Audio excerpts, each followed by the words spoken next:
Allez, salut amis investisseurs, ce soir petite vidéo pour, dans le cadre de mon vlog, hein, vous savez que maintenant si vous me suivez que j'ai acheté un appartement sur Metz et que je l'exploite en location courte durée, n'hésitez pas notamment à me dire si vous voulez plus de vidéos sur mon appartement, hein, bon j'essaye d'en faire en tout cas pour vous expliquer que la gestion en location courte durée, ben, ça va demander ça fait venir des aléas, c'est pas un long fleuve tranquille comme vous pouvez le voir, et notamment aujourd'hui, on va parler d'un des plus gros postes de dépenses dans une location de courte durée, c'est le chauffage.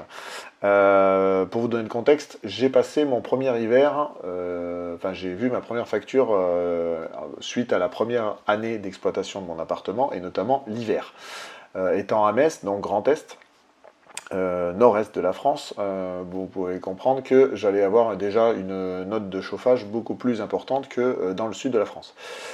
L'appartement, quand je l'ai acheté, vous savez, quand on fait la phase de recherche, on pose plein de questions au moment de la visite au niveau de l'agence. Et j'ai pu avoir l'info comme quoi c'est un appartement entièrement équipé électrique, hein. Le chauffage allait me coûter pour cet appartement entre 100 et 150 euros par mois.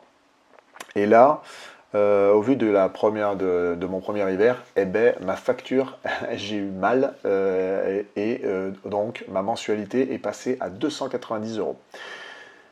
Les raisons, il n'y en a pas 46, hein, c'est un appartement qui est utilisé comme je vous dis, exploité en location courte durée, comme malheureusement les locataires font pas attention, ils mettent le chauffage beaucoup plus haut que chez eux, hein, bien évidemment, puisque c'est pas chez eux. Et c'est pas eux qui payent non plus. Donc, suite à ça, bah, j'ai eu la douloureuse qui est arrivée, comme on dit, et bah, là, par exemple, je suis à une mensualité qui va descendre parce que bien évidemment, ça s'ajuste, hein, vous savez, je vous apprends rien, qui tourne autour des 200 euros, mais mon objectif, c'est de revenir à une facture mensuelle qui est dans la vérité de l'appartement, c'est-à-dire entre 100 et 150 euros. Pour travailler là-dessus et pour faire ça, c'est ce que vous pouvez voir sur mon écran, j'ai fait appel à un électricien bien évidemment pour m'installer un système qui me permet de voir, de monitorer on va dire le chauffage de mon appartement. Et un des systèmes qu'ils m'ont proposé, c'est le système de Deltador, à travers l'application Tidom. Alors je vous explique un petit peu le truc. Ce sont des boîtiers que vous installez sur chaque chauffage, hein, ce sont des capteurs qui récupèrent la température qui est réglée sur chacun des chauffages que vous voulez contrôler. Vous avez les thermostats bien évidemment, donc là j'en ai un dans la chambre et un dans le salon qui me permet de voir la température, parce que j'ai une cuisine ouverte, donc de voir tout le salon, salle à manger, cuisine, la température qu'il fait dedans.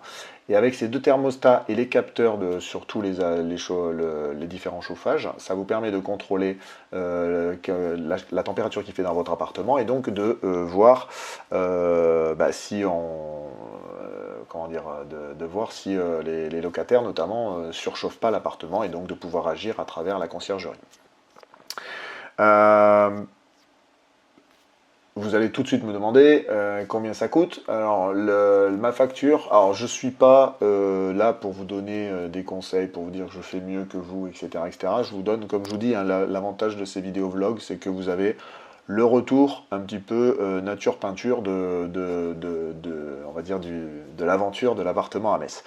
Le devis de chez l'électricien m'a coûté entre 1000 et 1300 euros, je ne me rappelle plus. Donc c'est pas un petit devis, c'est quelque chose qu'il faut anticiper. C'est pour ça que notamment, je vous explique tout le temps qu'il faut, on va dire, construire un matelas de sécurité qui est à une épargne de précaution, comme on dit, pour chaque immobilier, qui est d'à peu près, on va dire, minimum 3 mois de 3 mensualités de crédit, par exemple. Vous pouvez faire aussi, si vous voulez être encore plus sécure, 3 mois de frais mensuels, de dépenses mensuelles liées à l'appartement, pourquoi pas. Tout simplement parce que, vous voyez, il peut vous arriver à faire des travaux, hein. Notamment, je vais faire bientôt un post là-dessus sur la peur des grosses dépenses, mais en fait, il faut penser votre appartement comme un investissement financier, d'accord? Si vous achetez un appartement, en tout cas, si ce n'est pas votre résidence principale et que vous achetez un appartement pour l'exploiter en LCD ou le louer tout simplement à l'année, etc., etc., il faut le penser comme un investissement, et comme tout investissement, ça s'entretient. Donc dans un appartement, vous avez besoin de faire des travaux pour optimiser vos dépenses et améliorer, garder, on va dire, une qualité et une propreté de votre appartement dans le temps, hein, parce qu'il y a l'usure qui rentre en jeu, bien évidemment. Donc là, bien évidemment, pour en revenir au chauffage, le chauffage fait partie des plus grosses dépenses dans un appartement, après avec la conciergerie, la mensualité de crédit, et bien évidemment tous les impôts qui vont avec. Donc voilà, c'était une petite vidéo pour vous dire que voilà, si vous voulez, on va dire, optimiser le poste de dépense du chauffage et que vous avez un appartement entièrement équipé en électrique, vous pouvez faire une installation comme ça qui vous permet de monitorer et de gérer la température avec votre conciergerie. Je voulais vous montrer Deltador. Je vais vous afficher la page de la marque, on va dire, chez qui mon électricien m'a fait le montage, hein. Donc Deltador, c'est ça, le petit logo avec le D, et ça vous permet d'avoir par l'application, voilà. Donc vous avez une application qui s'appelle TiDome, et en fait les capteurs vous pouvez les mettre de partout. Aujourd'hui la maison, comme on parle dans la domotique, elle peut être contrôlée à distance. Vous savez, vous pouvez le faire par notamment vos Alexa, etc. Vous pouvez commander les choses. Là c'est pareil, vous pouvez installer des capteurs un peu de partout pour contrôler les choses. Donc Deltador, la marque Deltador fait pour les rideaux, fait pour le chauffage, fait pour la télé, pour les lampes, pardon, parce qu'on a des ampoules connectées, etc., etc. aujourd'hui. Donc vous connectez tout ça et ça vous permet de monitorer les appareils qui sont en tout cas sur lesquels sont branchés les capteurs. Pour compléter l'architecture, vous voyez cette petite boîte là, ça ressemble à une petite box Wi-Fi. Vous la branchez sur votre box Wi-Fi, ce qui vous permet d'avoir la connexion à distance et le visuel à distance de vos capteurs notamment, hein, et des thermostats. C'est toujours, il faut bien se connecter à distance à votre appartement pour pouvoir voir tous ces seuils de température. Donc c'est cette petite box qui s'installe.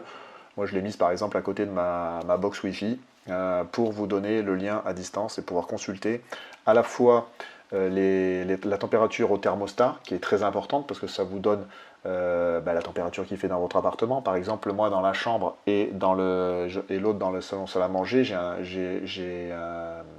règle une différence, c'est-à-dire que dans la chambre, je mets un peu plus frais, entre 19 et 20 degrés, par rapport au salon où je mets 21. Après, on essaye de régler avec la conciergerie ça, en tout cas, pour essayer, parce que le but du jeu, hein, in fine, l'objectif, c'est quand même de dépenser moins dans la facture d'électricité. Donc, j'ai fait cette installation, elle est optionnelle, hein, vous allez me dire, pourquoi tu as fait ça, tu n'es pas obligé d'installer un système pareil. Comme je vous l'ai dit, moi je pense mes investissements en location courte durée comme un investissement.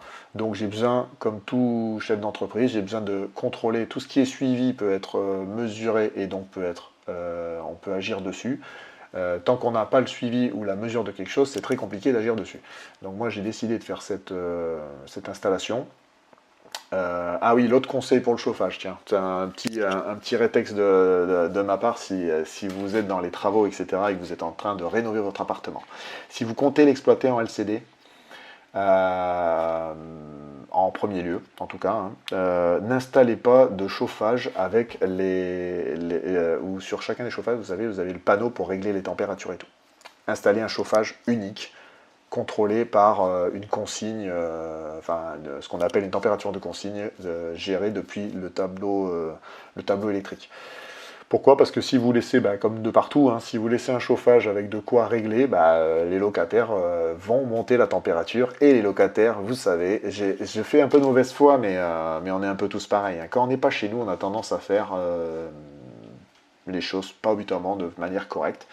Donc moi, c'est entre autres pour ça que ma facture a explosé, c'est que j'ai des locataires qui sont passés pendant l'hiver. Alors oui, il fait froid à Metz, mais mon appartement, avec la rénovation, il fait bon dedans. Et je pense que les gens se sont chauffés à 25 degrés, voire plus, dans cet appartement. Mais comme je peux n'en prendre qu'à moi, hein, c'est moi, comme je dis, c'est pas la faute de personne, c'est la faute à moi-même. Comme je dis à chaque fois, et comme je vous le dis dans pas mal de vidéos, le changement, c'est vous qui devait provoquer ce changement, et surtout il ne faut pas se comparer ou jeter la faute à d'autres, vous êtes fautif dans l'affaire aussi. Donc moi, voilà, comme je n'avais pas le contrôle et le suivi, enfin en tout cas, je n'avais pas la mesure et le suivi de ma température dans cet appartement, ben, les gens sûrement se sont chauffés à plus de 25 et donc je n'ai pas pu voir que cet hiver, notamment que l'hiver passé, j'allais derrière devoir régulariser la chose et je peux vous dire que c'est une sacrée douloureuse quand vous avez l'électricien, le fournisseur d'électricité en tout cas qui vous appelle et qui vous dit que on va minimum doubler votre mensualité pour rattraper tout au long de l'année. Alors, il y a de grandes chances pour qu'à cause de ça, tiens, justement pour vous montrer, je ne veux pas vous faire peur, mais c'est pour vous montrer que les erreurs peuvent faire mal, mais avec l'immobilier, comme c'est sur du moyen-long terme, quand on le pense moyen-long terme, ça fait mal sur le moment, mais c'est rattrapable plus tard.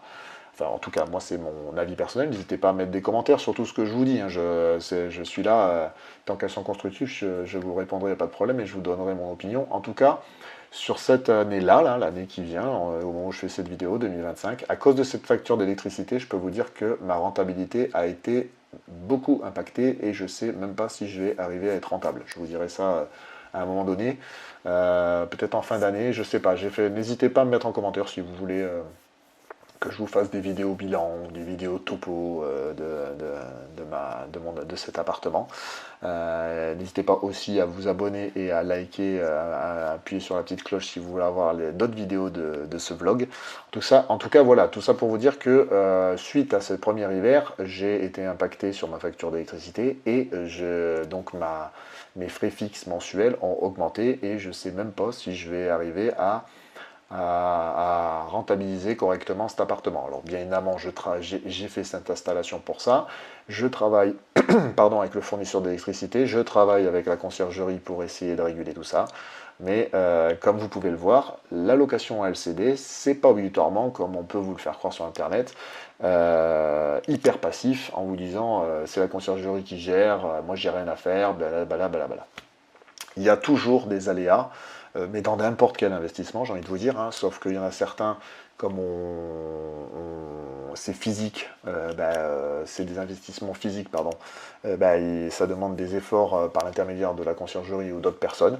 Par rapport à la bourse où vous faites des erreurs, bon, certes, vous perdez de l'argent, mais comme c'est virtuel, vous pouvez rattraper la chose assez rapidement et vous avez le contrôle dessus. Là, vous êtes dépendant de personnes qui travaillent pour vous, de personnes qui sont vos intermédiaires. C'est pour ça qu'il faut bien les choisir et qu'il faut bien travailler sur votre réseau au fur et à mesure que vous faites de la gestion locative. Et par contre, il faut accepter cette dépendance. Voilà, vous n'êtes pas sur place, sinon je pense que pourquoi pas vous le ferez vous. Moi, je vous avouerai que même si j'étais sur place, je ne le ferai pas. Je passerai par un intermédiaire parce que j'ai pris le choix de payer le temps des autres et pas perdre le mien. Voilà. Mais pareil, c'est mon opinion. N'hésitez pas à mettre vos avis en commentaire, je me ferai un plaisir d'y répondre. Et n'hésitez pas aussi à me poser des questions, hein, d'autres questions sur les factures d'électricité ou autres. Je vous laisse sur cette fin en vous disant que je vais continuer à faire bien évidemment des vidéos vlogs sur cet appartement pour vous expliquer les petits aléas parce que j'ai décidé de partager avec vous la vie d'un investisseur. Alors je me considère comme investisseur, mais je ne suis pas, comme je vous dis, c'est un appartement que j'ai acheté à Metz, j'ai pas un énorme parc immobilier. Je vous avouerai qu'à l'heure actuelle où je fais cette vidéo, agrandir mon parc immobilier est compliqué et difficile parce que je parle pas des taux et tout ça, hein, ça c'est, enfin, quand on voit le taux que nos parents ont acheté il y a 10 ans en arrière, certes ils ont monté, mais certes ils sont pas plus hauts que ce qu'ils ont payé eux. Non, c'est juste la difficulté à devenir propriétaire parce que les banques ont mis des mesures, par exemple la demande des apports de plus en plus hauts, chacun voilà, a des frais fixes qui peuvent, on va dire, bouger. Et moi, tant que j'ai pas un assez bon recul sur combien va me coûter cet appartement, comme je vous disais, hein, ça fait qu'un an qu'il est en exploitation, j'attends de voir un peu comment ça stabilise tout ça et ça me permettra d'avoir un meilleur retour. Je préfère mieux attendre un an ou deux encore avant de me projeter sur autre chose.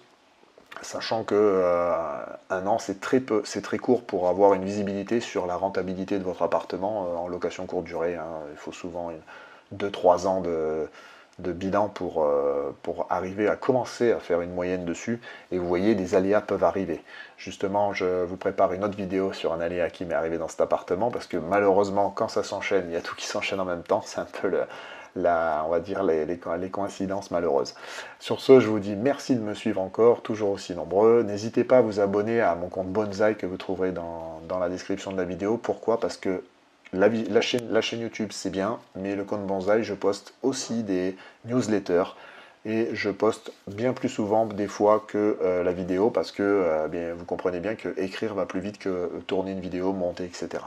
Donc je vous remercie de me suivre, je vous dis à une prochaine vidéo et surtout restez fort et courageux dans ces moments où on doit payer des grosses dépenses. Je vous dis ciao et à une prochaine vidéo. Ciao ciao.